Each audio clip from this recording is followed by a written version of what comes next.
মেয়ে সব থেকে শিক্ষা পায় সংসার নামক ওই জায়গাটা থেকে। হাজবেন্ড ডিউটি বেরোবে, তার জন্য 12টার মধ্যে রান্নাবান্না সবটা সারলাম। রাধে রাধে বন্ধুরা, তোমরা সবাই কেমন আছো? আশা করি তোমরা সবাই খুব ভালো আছো, আর আমরা বাড়িতে সবাই ভীষণই ভালো আছি। সকাল সকালে একদম রান্নাঘর থেকে তোমাদের সাথে ব্লগটা স্টার্ট করছি। আই হোপ তোমাদের ব্লগটি ভালো লাগবে। পুরো ভিডিও সাথে থাকার অনুরোধ রইল। এই যে কালকে রাত্রিবেলা বাসন না মেজে ঘুমিয়ে পড়েছি। হাজব্যান্ড তো রাত্রিবেলা এসলো, সকালে ডিউটি গেছিলো, রাত্রে এসলো, কিন্তু আজকে আমার হাজব্যান্ডের নাইট ডিউটি আছে। তো ওর জন্য রাত্রিবেলা খাওয়া দাওয়া করে ঘুমিয়ে পড়েছিলাম, আর বাসন টাসন না বেজেই শুয়ে পড়েছিলাম। যাই হোক, এইদিকে দেখো বাসন কটা এখন ধুয়ে নিচ্ছি, আর দুদিন পর থেকে জিনিসপত্র সব খোলাখুলি শুরু করে দেবো। মানে যে বাসনের তাক ঠাক সব এগুলি তো মেজে রেজে তারপরে সব নিয়ে এখান থেকে পরিষ্কার করি, তারপরে নিয়ে যাব। তার জন্য দুদিন পর থেকে সব খুলবো আমার জিনিসপত্রগুলি। যাই হোক, চলো এখন হয়ে গেছে বাসি কাজ মোটামুটি সব সারা হয়ে গেছে। এখন স্নানটা সারি, আর স্নান সারার পর পুজোটা দেবো। পুজো দেওয়ার পর রান্নার দিকটা যাবো। আর স্নানটা আমি সবসময় চেষ্টাও করি যে স্নানটা সেরে রান্নাঘরে যাওয়ার জন্য। তো এই যে নাইটিটা পরেছিলাম ফার্স্টে, তারপর দেখলাম যে নাইটিটা ভিজে গেছে, মানে বাথরুমে গেছি। তো দেখলাম আমি নাইটিটা একটু বড় হয়, তো নিচে দেখলাম বাথরুমের জলটাতে ভিজে গেছে। তো ওই জন্য নাইটিটা আবার চেঞ্জ করে নিলাম। আর এই যে চেঞ্জ করে চলে আসলাম সিঁদুর পরতে। আর এখন এমন একটা ওয়েদার চলছে, মুখে একটু কিছু না মাখলে না মুখটা টান টান লাগছে হালকা। তো তার জন্য মুখে হালকা একটু মেখে নিচ্ছি, একদম অল্প, যেন মুখটা তেল তেলও না করে, আবার ড্রাইও না লাগে। তারপরে একটু সিঁদুর পরে নিলাম, আর এখন পরে নিচ্ছি একটু লিপ বাম। তো ঠোঁটটা একটু কেমন ড্রাই লাগে, তোমাদেরকে বললাম ওয়েদারটা জানি কেমন জানি। যাই হোক, এদিকে এখন পুজোটা সেরে নেবো। আর ওই যে তোমাদেরকে প্রথমেই বললাম যে মেয়েদের সবথেকে শিক্ষা জায়গা হলো তার সংসার বা শ্বশুরবাড়ি নামক ওই জায়গাটি। কেন বললাম এই কথাটার মানেটা প্রত্যেকটা মেয়ে জানবে, যাদের বিয়ে হয়ে গেছে তারা বুঝতে পারবে এই কথাটা কেন বললাম। যে মানে তুমি কিছু জানোই না জানো, ওই বাড়ি থেকে ওই শ্বশুরবাড়ি জায়গাটার থেকে তুমি টোটালি A to Z শিখে যাবে। তোমাকে শিখতে বাধ্য হবে। তুমি যে কোনো কথাই বলছি, যে কোনো কাজ বললো, যে কোনো কথা বললো, সব কিছুই, সবার ব্যবহার দেখো, সব কিছুই। তো তার জন্যই আমি তোমাদের প্রথমে বললাম যে সব শিক্ষার জায়গা ভালো সব থেকে শ্বশুরবাড়ি নামক জায়গাটি। যাই হোক, এদিকে তো পুজো টুজো দিয়ে নিলাম। আর এখন ডালটা ভিজিয়ে রাখছি, আধ ঘন্টা পর সিদ্ধ বসিয়ে দেবো। তোমাদের সাথে বক করতে হবে, সাথে সাথে কাজগুলোও তো করতে হবে, তাই না বলো? এদিকে ডালটা এখন ভিজিয়ে সাইডে রেখে দিলাম। আর কালকে 2 পিস মাছ ছিল, আর হাজব্যান্ড আগের দিন এসে বলছিল না একটু মাছের ঝোল করতে। তো ওই জন্য কালকে মাছের ঝোল করেছিলাম রাত্রিবেলা, দুপুরবেলায় করেছিলাম। তো এই যে 2 পিস মাছ ছিল, ওটাকে এখন গরম করে রেখে দিলাম জাল দিয়ে। আর আজকে রান্না করবো ওই ডাল হাবিজি ভাজা টাজা করবো, উচ্ছে আলু ভাজবো, ডাল করবো, এইসব করবো। তো চলো, আমি এখন এই মোটামুটি কাজ হয়ে গেছে। এখন একটু কফি করে নিচ্ছি, এখন একটু কফি খেয়ে নেবো বিস্কুট দিয়ে। আর মেয়ে এখন বিছনার মধ্যে মোড়ামুড়ি খাচ্ছে। তো যাই হোক, একটা আমার হাজব্যান্ড সেই কাপ নুডলস বলে না, সেই কাপ নুডলস নিয়ে এসেছিলো। তো আমার মেয়ে ঘুম থেকে করে ব্রাশ ট্রাশ করেছে, আমাকে বলছিল যে মা তুমি একটু কাপ নুডলসটা আমাকে বানিয়ে দাও। তো ওকে আমি বললাম যে খেতে ভালো লাগবে না দেখিস, কেননা গন্ধটা খুব একটা ভালো লাগছে না, স্মেল যেটা আসছে। তো ও তো ছোটো, ও তো কথা শুনবে না। তো তার জন্যই আমি একটু গরম জল দিয়ে এটাকে একটু নাড়িয়ে ঢাকা দিয়ে রেখে দেবো। তারপর ও যদি খেতে পারে খাক। কারণ আমার না এই দোকানের এইসব এত কেমিক্যাল দেওয়া জিনিস, ফ্রোজেন জিনিস আমার একদম পছন্দ না। মেয়েকে যতটা পারি এড়িয়ে রাখি, এইসব জিনিসপত্র থেকে সরিয়ে রাখি মেয়েকে। কারণ ছোটো দেখো, ও বড় হলে তো খাবেই, সেটা স্বাভাবিক বিষয়। বড় হলে ও তো ওর মর্জি করেই খাবে, তখন তো আমার কথা শুনবে না। কিন্তু এখন যতটা পারি আমার মেয়েকে আমি আমার মতন করে ওই ঘরোয়া খাবারগুলি খাওয়ানোর চেষ্টা করি। আমরা তো বড়ো হলে মা বাবার কথা শোনে না, আমি এখনও আমি মার কথা শুনি বা আমার শাশুড়ি মার কথা শুনি, বা যেটা করতে বলে করার চেষ্টা করি। কিন্তু তখন তো সন্তানরা যদি না শোনে, তো তার জন্য যতটা পারি ঘরোয়া খাওয়ানোর চেষ্টা করি আমি। ওইদিকে তোমার কফি খাওয়াটা হয়ে গেছে, আর এইদিকে দেখো আমি একটু উচ্ছে আলু ভাজা বসিয়ে দিয়েছি। ওদিকে মাছ হয়ে গেছে, ডালটা এইদিকে সিদ্ধ বসিয়ে দিচ্ছি, আর একদিকে উচ্ছে আলু ভাজা। আর দেখি আর একটু কিছু করি কিনা। ওই আমার হাজব্যান্ড দেখলাম একটু বাজার দিয়ে গেছিলো, তো থানকুনি পাতা নিয়েছিলাম আমার জামাইবাবুর দোকান থেকে। তো ওই থানকুনি পাতাটা একটু বাটবো, তো শিলে বাটবো আমি, হচ্ছে মিক্সিতে বাটবো না, শিলে বেটে নেবো।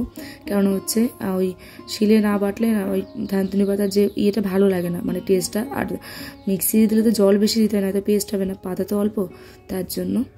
যাই হোক, এদিকে একটু বেগুন ভেজে নিচ্ছি। এই একটা বেগুন নিয়েছিলাম আমি আগের দিনকে, তোমাদের ভিডিও দেখিয়েছিলাম, তো ওটাকে ওখান থেকে আমি 3 পিস কেটে নিলাম। আর এই যে আর রান্না করছি পটল আলু সয়াবিনের তরকারি। আমাদের ঘরে এই তরকারিটা আমার হাজব্যান্ড আমি মোটামুটি ভালোই খাই, একটু কাজ করলাম অনেক সময় দিই পটল না থাকলে, তো মোটামুটি ভালোই খাই আমরা এই তরকারিটা। তো আমাদের ঘরে প্রায় সময় এই তরকারিটা করা হয়, যখন ধরো মাছ বা মাংস বা ডিম ঘরে নেই বা আনতে পারছি না, ভালো লাগছে না, তখন আমরা এই তরকারিটাই করে ফেলি। আর এই যে শিল বের করে ভালো করে শিলটা ধুয়ে নিয়েছি, তারপরে গোলমরিচ আর 2 কোয়া রসুন দিয়ে পাতাটাকে এখন বেটে নিচ্ছি। একটু নুন আর সর্ষের তেল দিয়ে রেখে দেবো, তারপর খাওয়া দাওয়ার সময় হচ্ছে দেবো। তো আমার হাজব্যান্ড আজকে নাইট ডিউটি, তো ও মোটামুটি 12টার মধ্যে ঘুমায়, তো ওই জন্য 12টার মধ্যে করার চেষ্টা করি ঝটপট করে। রান্নাবান্না তো সব শেষ, এখন এই শুধু পাতাটা বাটলাম, আর কোনো কাজ নেই। আর 2টো বেসিনে বাসন আছে, এই বাসন 2টো, তো ওই বাসন 2টো এখন আর মাজবো না, এখন খেয়ে দিয়ে হচ্ছে মাজবো। অল্প 2টো বাসন আছে ঝুড়ি টুড়ি, তো খেয়ে দিয়ে মাজবো। তো যাই হোক, চলো আমরা এখন খাওয়া দাওয়াটা সারি। থানকুনি পাতাতে ভাতটা খেয়ে নিলাম, তারপরে হচ্ছে এখন ওই ডাল আছে, মাছ আছে, অনেক রকম তরকারি হয়ে গেছে। জানো তো, আগে যখন এই পাতা পুতো বাটা যখন হতো আমি করতাম, তখন আমার হাজব্যান্ড ভাত মেখেও আমাকে দিত, তারপরে হচ্ছে আমি হচ্ছে খেতাম। কিন্তু এখন না, মানে সময় যায় আর যত তত হচ্ছে অন্যরকম হয়। আর তোমাদের তো দেখাইনি আমি ডালটা সিদ্ধ করে ভাপা ডালের মতো করেছি ওই রসুন টসুন দিয়ে। যাই হোক, খাওয়া দাওয়া তো সারলাম, তারপরে আমার হাজব্যান্ড একটু ঘুমানোর পরে এই যে আমার হাজব্যান্ড এখন বেরোচ্ছে, এখন বাজে 4টে, তো আমার হাজব্যান্ড বেরিয়ে যাচ্ছে এখন। আর আমি ঘুমাতে পাইনি, কারণ হাজব্যান্ডকে ডেকে দিতে হবে, তার জন্য আর ঘুমাইনি। তো এখন ও নর্মাল একটা গেঞ্জি পরে যাচ্ছে, আর হচ্ছে প্যান্টটা পরে নিয়েছে, আর ও ডিউটির এখানে গিয়ে ডিউটি শার্টটা পরে নেবে। এখন আর শোবো না, ওই যে বাসন কটা রয়েছে তোমাদের বললাম, তো খাওয়া দাওয়ার পরও আমার মাজিনি, তো ওই জন্য বাসন কটা এখন ধোবো, ঘরটা ঝাড় দেবো, বিছানাটা গুছাবো, এই করতে করতে সন্ধ্যা হয়ে যাবে। এখন আর ঘুমালে আমাকে আর দেখা যাবে না, মোটামুটি 7টা 7:30 8টা বেজে যেতে পারে। আমার হাজব্যান্ড এখন স্কুটিটা নিয়ে যাবে, কারণ মেয়ের তো এখন স্কুল শুরু হয়নি, আর মেয়ের স্কুটিটা এখন লাগবে না আমার, তো তার জন্য হচ্ছে এখন স্কুটিটা নিয়ে যাচ্ছে। আর আজকে আমার হাজব্যান্ড চুল টুল কেটে একদম ফ্রেশ হয়ে নিয়েছে, চুলটা কাটতে বলছিলাম অনেকদিন ধরে, তো আজকে ফাইনালি চুলটা কেটেছে। যাই হোক, ও বেরিয়ে যাওয়ার পর এই যে আমি এখন হাত পা মুখটা ধুয়ে নিয়েছি, আর ধুয়ে নেওয়ার পর এই যে এখন চুলটা এখন বেনুনি করে নিচ্ছি। চুলে খুব একটা বেনুনি করা হয় না, কিন্তু চুলটা একটু দেখলাম হচ্ছে কেমন একটু মানে হয়ে গেছে, 2-3 দিন মাথা ঘষিনি, তাহলে না চুলটা বেঁধে নিই না, উস্কো উস্কো চুলগুলি আমার মুখের মধ্যে পড়ে তখন বিরক্ত লাগে, তার জন্য হচ্ছে চুলটা বেঁধে নিচ্ছি। আর বেনুনি করে নিই, তাহলে চুলটা উঠবেও না। আর এখন তো সন্ধ্যে দেবো, তার জন্য বাইরেটা দেখছো অন্ধকার হয়ে গেছে, কাজ করতে করতে অন্ধকার হয়ে গেছে। চলো বেনুনিটা করি। আর না একটু রুটি করবো, ওই যে সয়াবিন পটল আলু দিয়ে তরকারি আছে, মানে কয়েক রকম তরকারি আছে, তো ভালো না রুটি করে নিই, ভালো হবে, কারণ দুপুরবেলা ভাত খেয়েছি, মানে কাল পরশু দিনকার রাত্রিবেলা ভাত রান্না করেছিলাম, সেই ভাতটা খেয়েছিলাম, তো তার জন্য আমার হাজব্যান্ড বললো গরম করে যে রাত্রিবেলা আর হচ্ছে ভাত খেয়েও না, একটু রুটি করে খেয়ে নিও, তার জন্য হচ্ছে রাত্রিবেলা এখন রুটি করব। আর এই সন্ধে দিয়ে নেবো, তারপরে মানে সেরকম কাজ নেই, শুধু রুটিটাই করার আছে, আর হচ্ছে তরকারিটা শুধু গরম করে নেবো। আর আমি না চুল বেনুনি করতে গেলে একা না চুলটা একটু মানে বেনুনিটা একটু বেঁকে যায়, তো আজকে দেখলাম বেঁকিনি সুন্দর হয়েছে। তো চলো, এই চুলটা আমার বাঁধা হয়ে গেছে, আর ওই টাইট করে বাঁধছে, তো দেখো চুলটা আমার বেনুনিটা একটু বেঁকা মতন হয়ে গেছে। তো যাই একটু হালকা মুখে ক্রিম মেখে নিলাম, ওই যে তোমাদের বললাম সকালবেলায় চুলটা ভীষণ মুখটা একটু ড্রাই লাগে এখন, মানে ওয়েদারটা এমন। তো চলো একটু সিঁদুর পরে নিই, একটু ক্রিম মেখে লিপ বাম পরে নিই। তারপর ছোটো ছিলাম তখন তো চুলটা অনেকটা ছোটো ছিল, তখন না চুল বেনুনি করতে বা পারতাম না, ওই চুলটা সবসময় খুলে থাকতো জানো তো।